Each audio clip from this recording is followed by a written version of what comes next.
Let me take you on a journey into the life of a man who turned pain into purpose, struggle into stardom, and lyrics into legacies. His name is Winston Foster, but to the world, he's known as King Yellowman, a reggae dancehall pioneer, a trailblazer, and one of Jamaica's finest exports.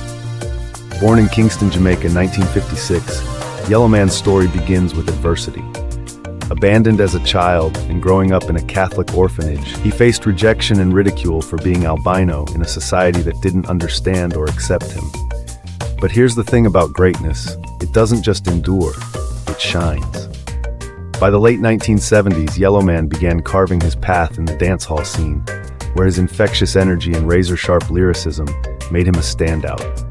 His big break came in 1980 when he won the Tasty Talent Contest, a coveted spotlight that launched his career. The early 1980s saw Yellowman rise to superstardom with a string of hits that cemented his place in the dancehall pantheon. Songs like Zungu Zungu Zungu Zang became cultural touchstones, their infectious rhythms and playful lyrics captivating audiences far beyond Jamaica.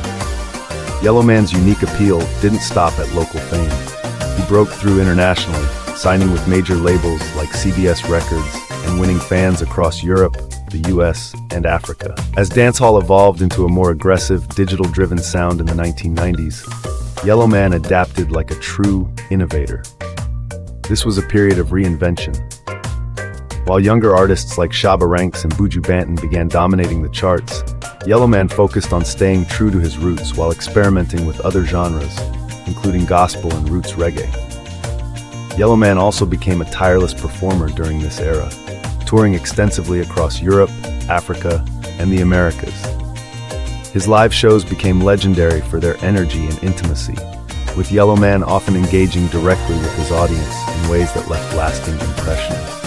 The 2000s marked a renaissance for Yellowman as a respected elder statesman of reggae and dancehall. Albums like Yellowman Rides Again, 2002, and Round 1, 2005, showed that his creativity was as potent as ever.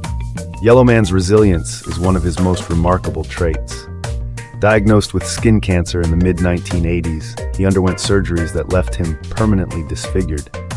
But instead of retreating, he came back stronger, proving to the world and to himself that his spirit couldn't be dimmed. Today, Yellowman continues to tour and record, showing no signs of slowing down.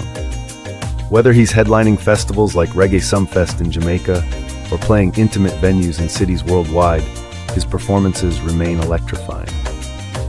Yellowman's impact goes beyond his music. He broke barriers for albino individuals, challenged stereotypes, and redefined what it means to be a Jamaican artist on the global stage. His influence can be heard in the work of dancehall and reggae artists who followed, from Shaggy to Sean Paul. What makes Yellowman's story so powerful is that it's not just about music, it's about perseverance. It's about taking the hand you're dealt and playing it like a royal flush. It's about breaking barriers, challenging stereotypes, and living life unapologetically.